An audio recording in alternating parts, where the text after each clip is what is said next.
our series on brief devotionals on the character of God. Today's theme is Uncontainable, God is Sovereign. The idea of sovereignty is a difficult concept to understand. The dictionary definition, possessing supreme or ultimate power, conveys this idea of a powerful, majestic being who is in control of all things. The word uncontainable shows that God cannot be tied down, contained, restricted, or controlled, i.e. he is in absolute authority and nothing has any power over him. My favourite analogy of this image is from C.S. Lewis's The Lion, the Witch and the Wardrobe, when the children are first discovering about Aslan the lion from the beavers.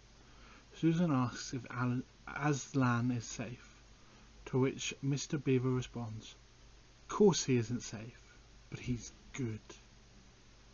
And later on, when they ask if they will see Aslan again, they are reminded that he's wild, not like a tame lion.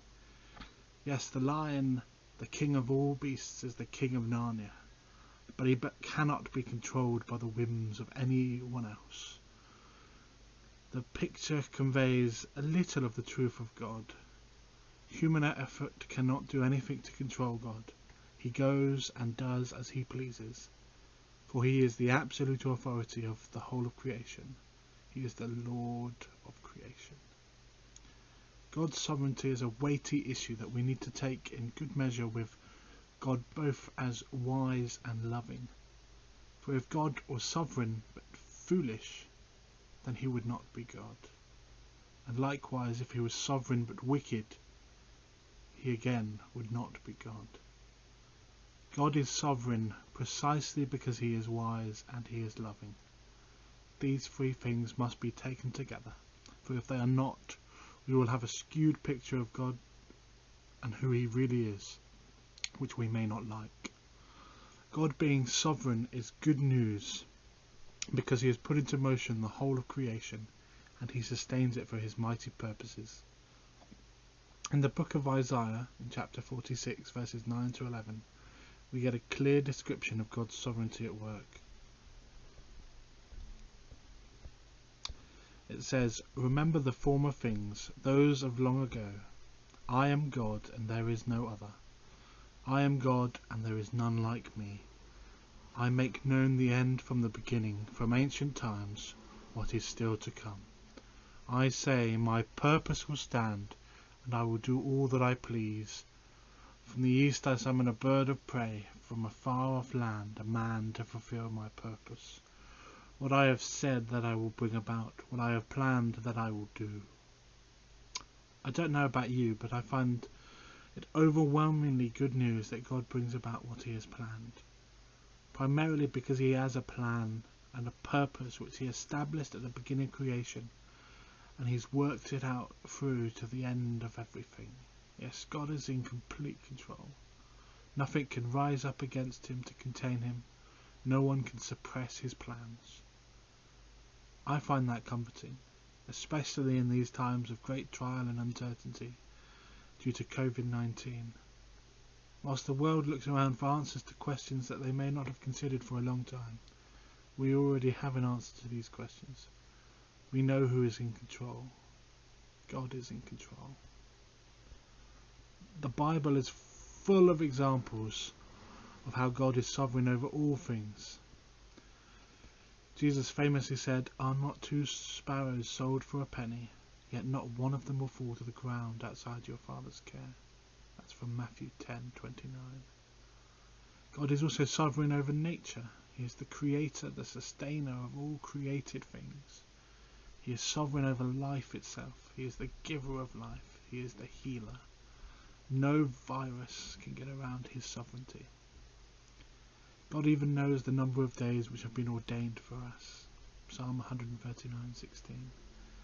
He is sovereign over our governments, rulers and authorities. Romans 13 verse 1 and Psalm 33:10 to 11. He is sovereign over all eternity, and nothing can evade his plans and his purposes. It is far easier to accept God being in control of all things when the world is rosy, but it is much more difficult when things are not going well. We read in Lamentations 3 verses 37 to 38. Who can speak and have it happen if the Lord has not decreed it? Is it not from the mouth of the Most High that both calamities and good things come? We also read in Ecclesiastes 7:14, when times are good, be happy, but when times are bad, consider this, God has made the one as well as the other. Therefore no one can discover anything about their future. And lastly, Isaiah 45:7, I form the light and create darkness. I bring prosperity and create disaster. I, the Lord, do all these things.